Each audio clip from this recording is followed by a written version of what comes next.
यहाँ पर इस वीडियो के साथ जुड़ चुके हैं उन सभी को यहाँ पर गुड आफ्टरनून। और चलिए बिना किसी देरी के करते हैं क्लास की शुरुआत आप सभी के साथ। और सबसे पहले जितने भी लोग यहाँ पर जुड़ चुके हैं उन सभी से एक छोटा सा आग्रह, फटाफट से वीडियो की लिंक को यहाँ पर क्लिक कीजिए। नीचे आपको एक शेयर का ऑप्शन नजर आएगा, फटाफट से इस वीडियो को यहाँ पर शेयर कर दीजिएगा ताकि मैक्सिमम लोग ये वीडियो पर्टिकुलर मैक्सिमम लोगों तक पहुँच सके और लोग इसका मैक्सिमम यहाँ पर लाभ उठा सके। ओके, और साथ ही साथ इस वीडियो को लाइक भी कर दीजिएगा। चलिए शुरुआत करते हैं। सबसे पहले कुछ जरूरी जानकारी मैं आप सभी के साथ साझा करूंगा और उसके बाद वीडियो को यहाँ पर शुरू करेंगे। जरूरी चीज आपके लिए यहाँ पर यह बनती है कि अनअकैडमी पर नया बैच आपका यहाँ पर शुरू होने वाला है एसएससी सेक्शन के लिए। तो आप इस पर्टिकुलर बैच के लिए अगर आप यहाँ पर वीडियो यानी कि अनअकैडमी सब्सक्रिप्शन आप लेते हैं तो इसके लिए आप डिस्काउंट कोड लगाना ना भूलें। और जो डिस्काउंट यहाँ पर अवेल कर सकते हैं वो डिस्काउंट जरूर अवेल कीजिएगा। टारगेट 10 कोड लगाइएगा, आपको इंस्टेंट यहाँ पर 10% ऑफ मिलेगा। बैंकिंग एग्जामिनेशन की प्रिपरेशन करने वाले स्टूडेंट्स भी टारगेट 10 कोड का इस्तेमाल करके बैंकिंग एग्जाम्स के लिए यहाँ पर प्लस सब्सक्रिप्शन यहाँ पर ले सकते हैं। इसके अलावा यूपीएससी, इंश्योरेंस, टीजीटी, पीजीटी और टीईटी, सीडीएस, इसके अलावा डीआरडीओ, डिफेंस, नेवी और रेलवे एग्जामिनेशंस के लिए भी जो स्टूडेंट आपके यहाँ पर रेडी हैं और जो स्टूडेंट इस एग्जामिनेशंस की तैयारी कर रहे हैं उनके लिए भी सुनहरा मौका कि आप इसी पर्टिकुलर कोड के माध्यम से यहाँ पर क्या कर सकते हैं। इन सभी एग्जामिनेशंस के लिए आप लोग भी यहाँ पर 10% ऑफ ये जो डिस्काउंट कोड है उसका इस्तेमाल कर सकते हैं। नया बैच एसएससी स्टूडेंट्स के लिए यहाँ पर शुरू हो रहा है। एसएससी एग्जाम्स स्टूडेंट जो भी है लोग आगे आने वाले सीएचएसएल एग्जाम की तैयारी कर रहे हैं, सीजीएल एग्जाम की तैयारी कर रहे हैं, तो यहाँ पर जीएस की पूरी जिम्मेदारी कंप्लीट जीएस बैच आपका शुरू हो रहा है अनअकैडमी पर। आप इस बैच को ज्वाइन कर सकते हैं टारगेट 10 कोड यूज करके। अब आपके मन में ये सवाल उठेगा कि क्या केवल सर ये जीएस का बैच है, हमें बाकी सब्जेक्ट्स के लिए अलग अलग बैचेज यहाँ पर ज्वाइन करने पड़ेंगे? तो आपका ऐसा नहीं है। जीके और जीएस की जो पूरी जिम्मेदारी है वो हमारी रहेगी, यानी कि जीके और जीएस कंप्लीटली आपको मेरे द्वारा टीच किया जाएगा।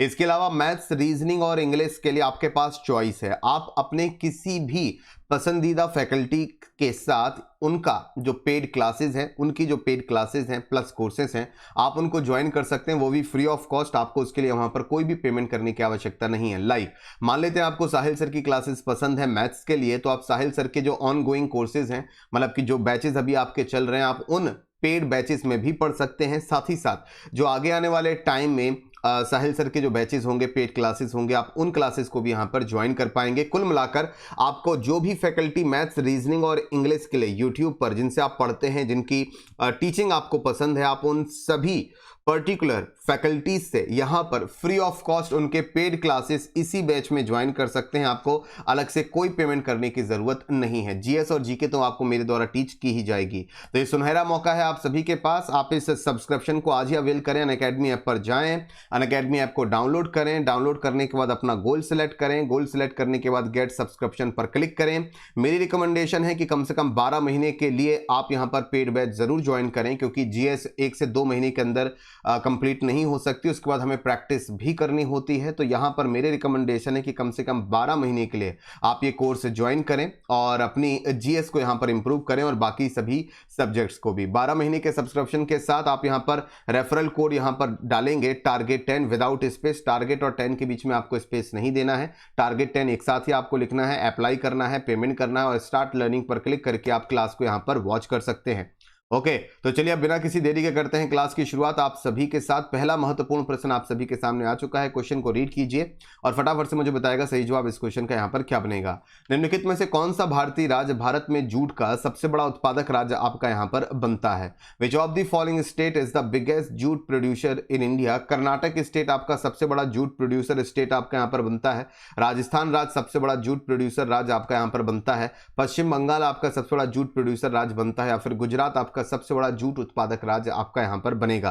फटाफट से मुझे बताएगा सही जवाब इस क्वेश्चन का आपका यहां पर क्या बनेगा। एक और चीज यहां पर याद रखिएगा कि जूट उत्पादन को बढ़ावा देने के लिए भारत में गोल्डन फाइबर रेवोल्यूशन को शुरू किया गया था। जी हां, सुनहरी क्रांति भी इसी हिंदी में हम लोग कहते हैं। गोल्डन फाइबर रेवोल्यूशन, ये क्रांति किस पर्टिकुलर क्रॉप प्रोडक्शन को बढ़ावा देने के लिए थी? तो वो आपका बनेगा जूट को बढ़ावा देने के लिए आपका यहां पर गोल्डन फाइबर रेवोल्यूशन था, याद रखिएगा। और जूट उत्पादन में जो नंबर 1 पोजीशन पर है वो आपका पश्चिम बंगाल राज्य आता है। तो ऑप्शन नंबर 3 आपका यहां पर सही जवाब बनेगा। कॉफी की अगर मैं बात करता हूं तो कॉफी उत्पादन के मामले में कर्नाटक जो है आपका वो नंबर 1 पोजीशन पर है। भारत में जितनी भी कॉफी का उत्पादन होता है अकेले 70% कॉफी आपकी कर्नाटक में उगाई जाती है। गुजरात की अगर मैं यहाँ पर बात करता हूँ, गुजरात कई अलग अलग चीज़ों में आपका नंबर 1 है। जैसे कि अगर मैं बात करता हूँ नमक के उत्पादन में, तो गुजरात आपका टॉप पोजीशन पर है। इसके अलावा कॉटन प्रोडक्शन की अगर मैं यहाँ पर बात करता हूँ तो गुजरात आपका टॉप पोजीशन पर है।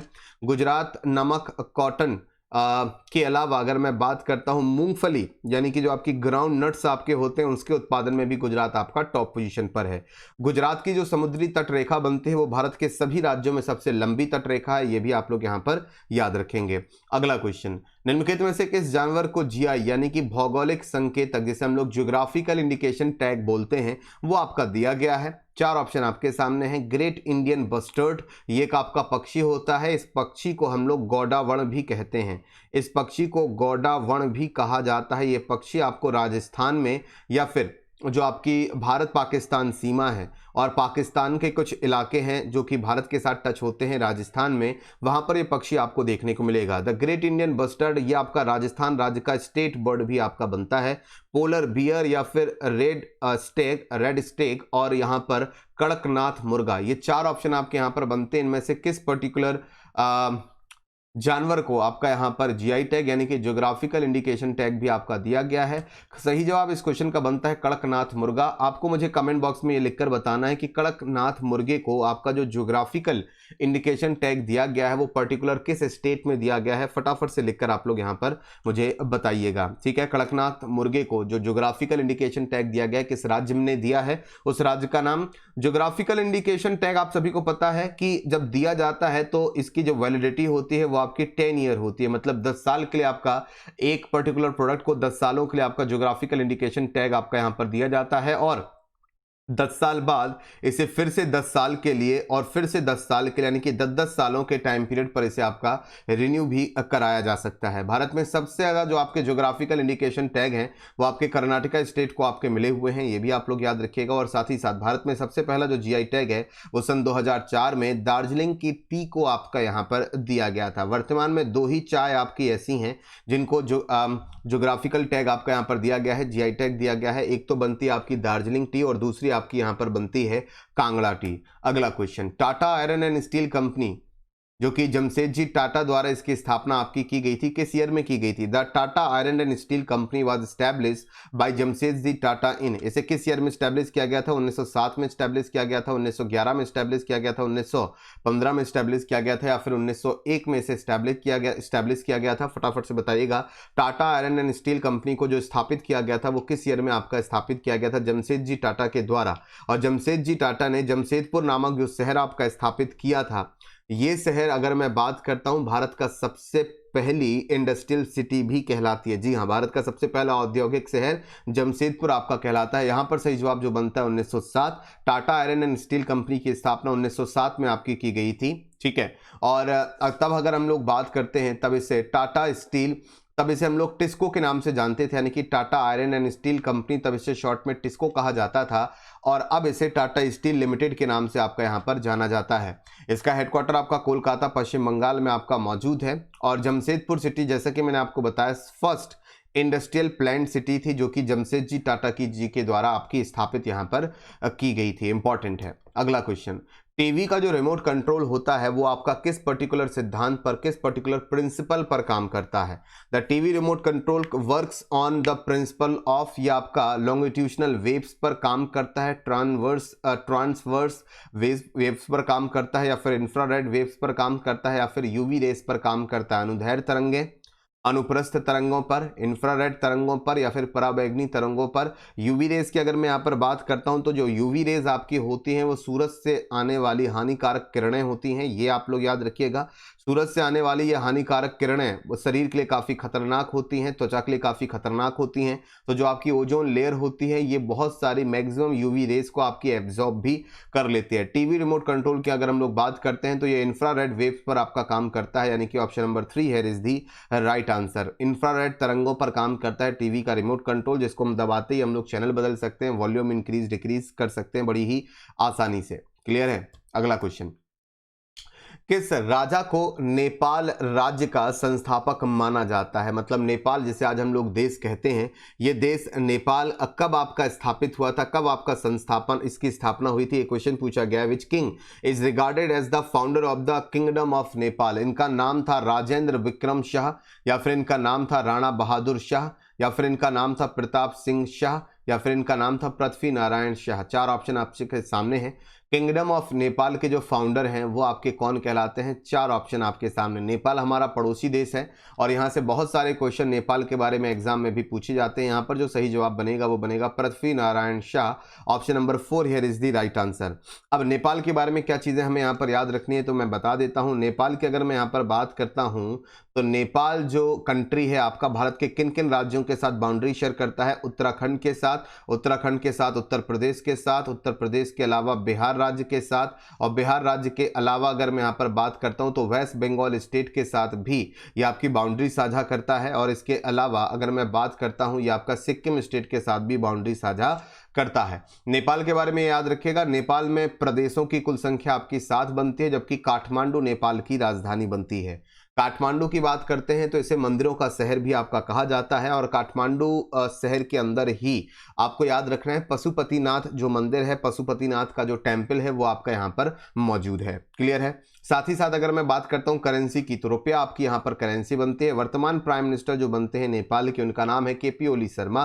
प्रेसिडेंट जो आपके यहाँ पर बनते हैं उनका नाम बनता है विद्या देवी भंडारी। अभी हाल ही में भारत के जो थल सेना अध्यक्ष हैं MNN नरवणे साहब, उनको यहाँ पर आर्मी का सम्मान देने के लिए यहाँ पर अभी आपका यहाँ पर नेपाल विजिट पर वो आपको गए थे और उन्हें आर्मी सम्मान से यहाँ पर सम्मानित भी आपका किया गया था। ये भी साथ ही साथ याद रखेंगे। नेपाल के बारे में कुछ और चीज़ें आपके लिए इंपॉर्टेंट बनेंगी, जैसे कि काऊ की अगर मैं बात करता हूँ, नेपाल का जो नेशनल एनिमल बनता है वो काऊ बनती है। इसके अलावा घाघरा यहाँ की आपकी क्या बनती है? सबसे बड़ी नदी घाघरा कहलाती है। ये भी आप लोग यहाँ पर याद रखेंगे।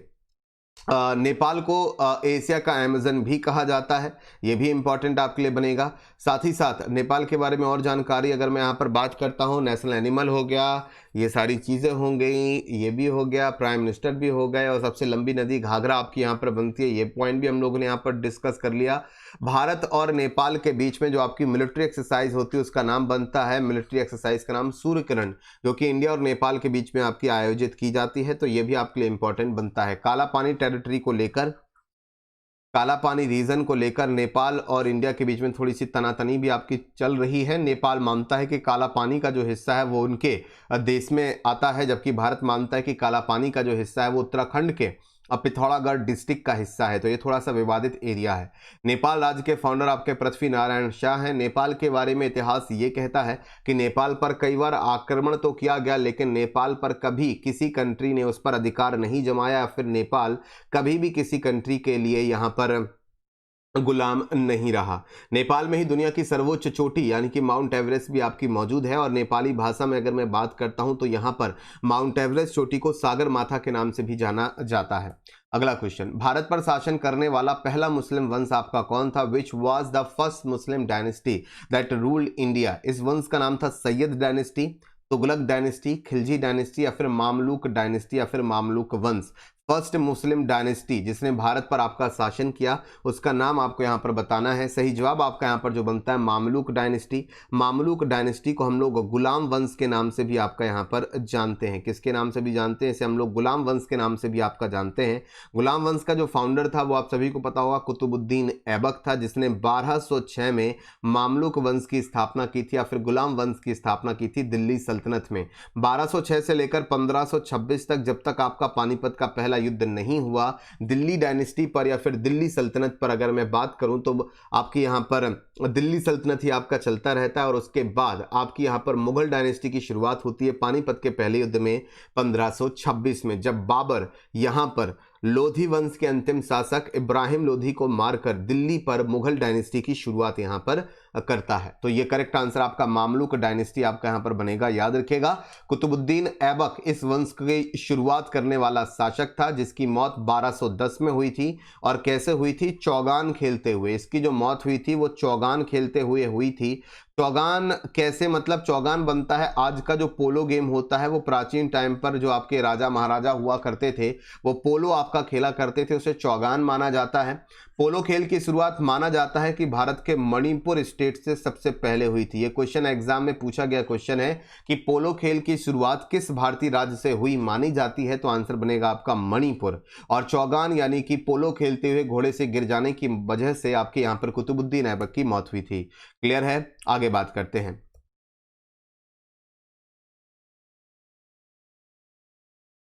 चलिए आगे बात करते हैं। Federation international D football association FIFA की अगर बात करते हैं तो इसका जो हेडक्वार्टर आपका मौजूद है वो कहां पर मौजूद है, तो आपके सामने आंसर लिखकर आ ही गया है। The headquarter of the federation international the football association located in, तो ये आपका ज्यूरिख में मौजूद है। चलो कोई बात नहीं, आंसर यहाँ पर लगा हुआ है, कोई दिक्कत वाली बात नहीं है। आपको ये लिखकर बताना है कि ज्यूरिख जो आपका मौजूद है वो किस कंट्री में मौजूद है, फटाफट से ये मुझे यहाँ पर लिखकर बता दीजिएगा। साथ ही साथ ये भी आप लोग याद रखिएगा कि पेरिस जो आपका फ्रांस में मौजूद है वहां पर यूनेस्को का हेडक्वार्टर आपका मौजूद है। एग्जाम में ये क्वेश्चन भी आपसे पूछा जाता है कि यूनेस्को का हेडक्वार्टर कहां पर मौजूद है, ये आपका पेरिस फ्रांस में मौजूद है। यूनेस्को का फुल फॉर्म भी आपको मुंह जुबानी रटा होना चाहिए। यूनेस्को का फुल फॉर्म बनता है United Nation Educational Scientific and Cultural Organization. Bharat में कितनी यूनेस्को की वर्ल्ड हेरिटेज साइट्स बनती हैं, तो 38 वर्ल्ड हेरिटेज साइट्स हिंदुस्तान में मौजूद हैं। 30 आपकी जो बनती हैं वो आपकी कल्चरल साइट्स हैं, 7 जो आपकी बनती हैं नेचुरल साइट्स हैं जिसमें मोस्टली आपके नेशनल पार्क हैं, और एक साइट जो आपकी बनती है वो मिक्स्ड साइट होती है। टोटल साइट्स की संख्या 38 हो जाती है।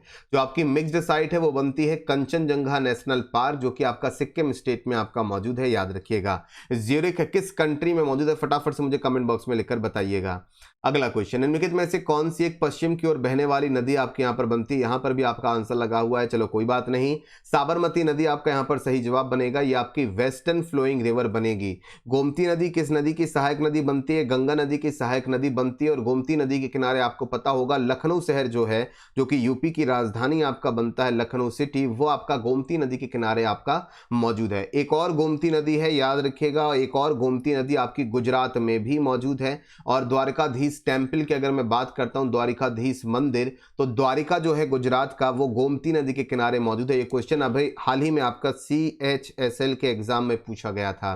कृष्णा नदी, महानदी, ये सभी आपकी क्या है, ये सब आपकी यहां पर ईस्टर्न फ्लोइंग रिवर है, मतलब कि पूर्व की तरफ, ये पूर्व की तरफ आपकी नदियां बहती हैं, जबकि पश्चिम की तरफ जो बहती है वो साबरमती नदी है। साबरमती नदी के तट पर कौन सा गुजरात का प्रसिद्ध शहर आपका मौजूद है, तो नाम बनेगा अहमदाबाद सिटी। महानदी के ऊपर उड़ीसा राज्य में भारत का सबसे लंबा डैम आपका मौजूद है, जिसका नाम बनता है हीराकुंड डैम। हीराकुंड डैम के मेन डैम की लंबाई आपकी जो बनती है वो बनती है 4.8 किलोमीटर।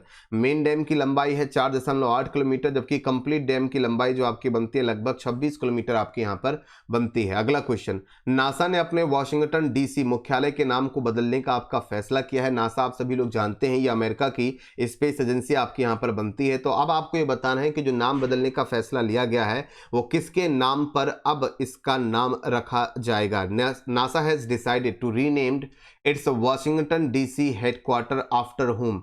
अब इसका जो नाम है वो क्रिस्टीन डार्डन के नाम पर रखा जाएगा, या फिर डोरोथी वॉन के नाम पर रखा जाएगा, कैथरीन जॉनसन के नाम पर रखा जाएगा, या फिर मैरी W जैक्सन।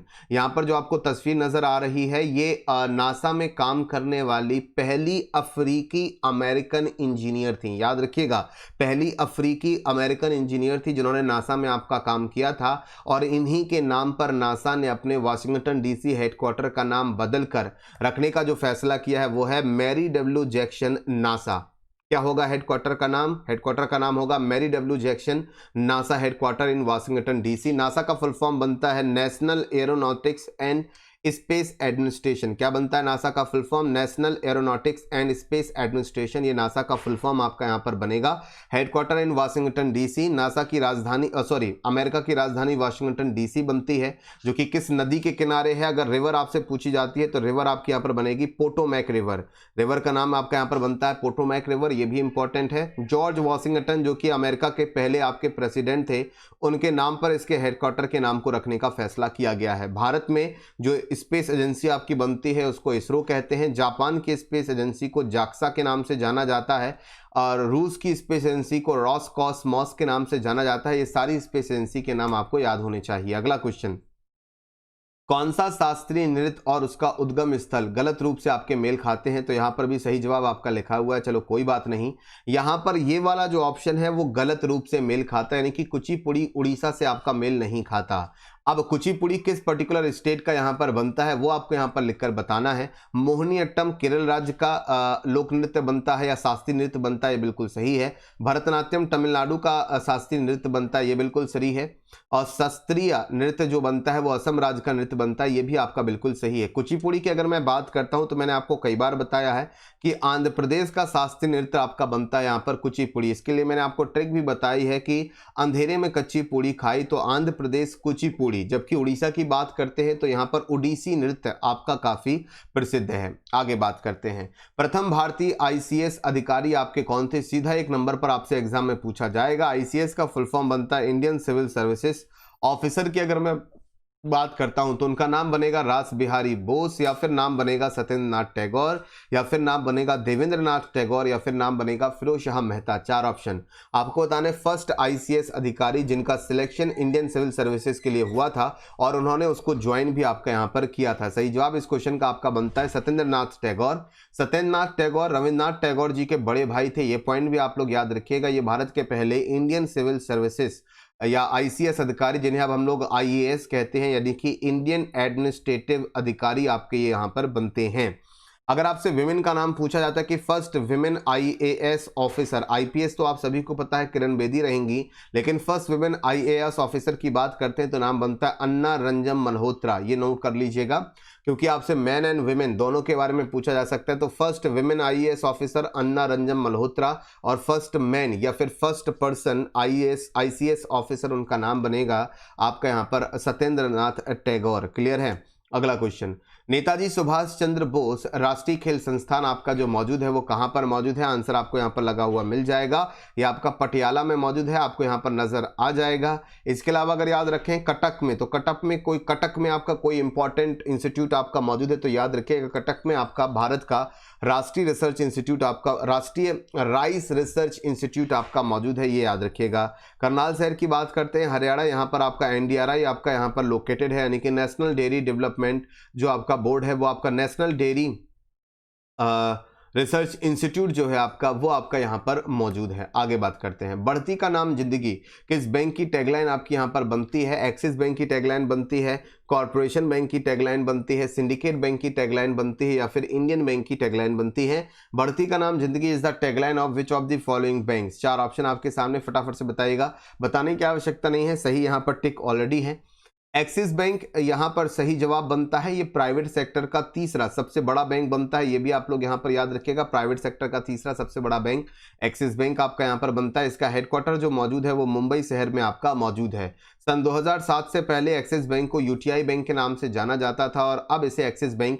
क्वेश्चन आपसे एक बार एसएससी के एग्जाम में ये क्वेश्चन पूछा गया था कि एक्सिस बैंक का नाम जो एक्सिस बैंक है वो कब पड़ा, मतलब कि पहले इसे यूटीआई बैंक के नाम से जाना जाता था और इसका नाम एक्सिस बैंक कब पड़ा? तो इसे सन 2007 में इसका नाम एक्सिस बैंक आपका किया गया। ये तीसरा सबसे बड़ा प्राइवेट सेक्टर का बैंक बनता है। दूसरा सबसे बड़ा प्राइवेट सेक्टर का बैंक बनता है आपका आईसीआईसीआई बैंक, यानी कि industrial credit and investment corporation of India. और टॉप पोजीशन पर जो आपका प्राइवेट सेक्टर बैंक आपका बनता है वो बनता है एचडीएफसी बैंक, यानी कि हाउसिंग डेवलपमेंट फाइनेंस कॉर्पोरेशन। अगला प्रश्न है, राज्यसभा के सदस्यों का चुनाव कितने कार्यकाल के लिए आपका किया जाता है? बहुत ही आसान प्रश्न आपका यहाँ पर बनता है। The members of the Rajya Sabha are elected for a term.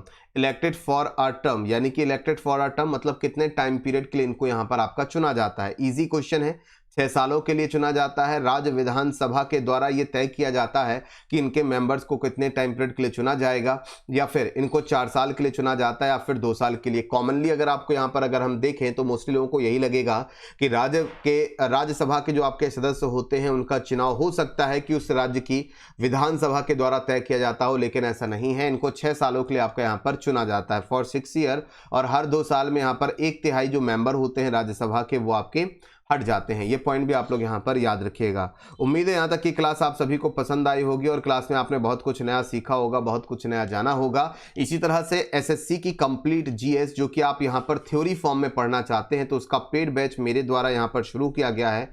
आप discount code target 10 without space target 10 discount code लगाइए। ये बैच का कोड आपका बनता है, इसी बैच का कोड आपको यहाँ पर लगाना है अगर आप लोग एसएससी एग्जाम के लिए प्रिपरेशन यहाँ पर करना चाहते हैं। और दूसरे एग्जाम्स के लिए भी आप टारगेट 10 कोड का प्रयोग यहाँ पर कर सकते हैं, बिकॉज एसएससी एग्जाम्स को टारगेट करते हुए जीएस का जो नया बैच है वो मेरे द्वारा अभी आपका कंप्लीट जीएस बैच आपका शुरू किया जा रहा है। आप इस बैच को टारगेट 10 कोड के माध्यम से आप इस बैच को ज्वाइन कर सकते हैं। याद रखिएगा, कोई भी एग्जाम हो आपका टारगेट जो कोड आपका लगता है वो लगता है TARGET target 10 without space.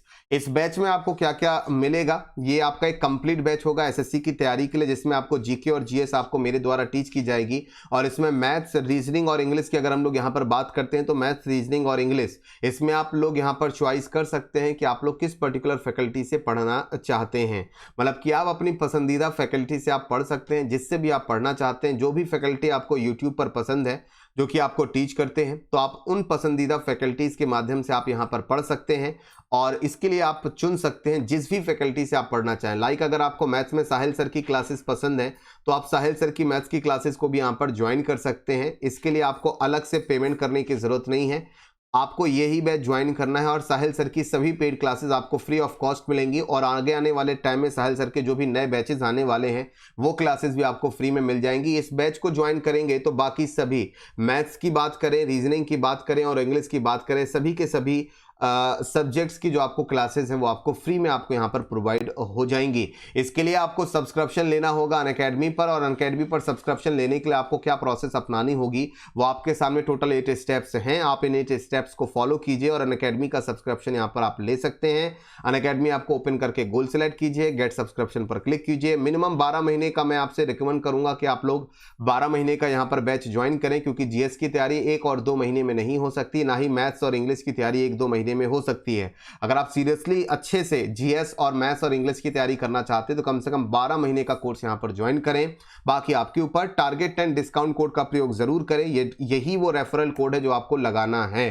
Target 10 जो डिस्काउंट कोड आपका बनेगा, ठीक है, ये आपको विदाउट स्पेस लगाना है। और जैसा कि अगर आप अनअकैडमी ऐप यूज करते हो तो उसमें आपको पता चलेगा कि अनअकैडमी का जो सब्सक्रिप्शन की जो फीस है वो आपकी इंक्रीज होने वाली है। अनअकैडमी सब्सक्रिप्शन की जो फीस है वो जल्दी आपकी इंक्रीज होने वाली है, ठीक है। तो आप अगर ये मन बना चुके हैं कि आपको अनअकैडमी पर बैच आपको ज्वाइन करना है तो आपको देर नहीं करनी है, आपको तुरंत यहाँ पर सब्सक्रिप्शन लेना होगा, क्योंकि यहाँ पर आपके प्राइजेस बढ़ने वाले हैं।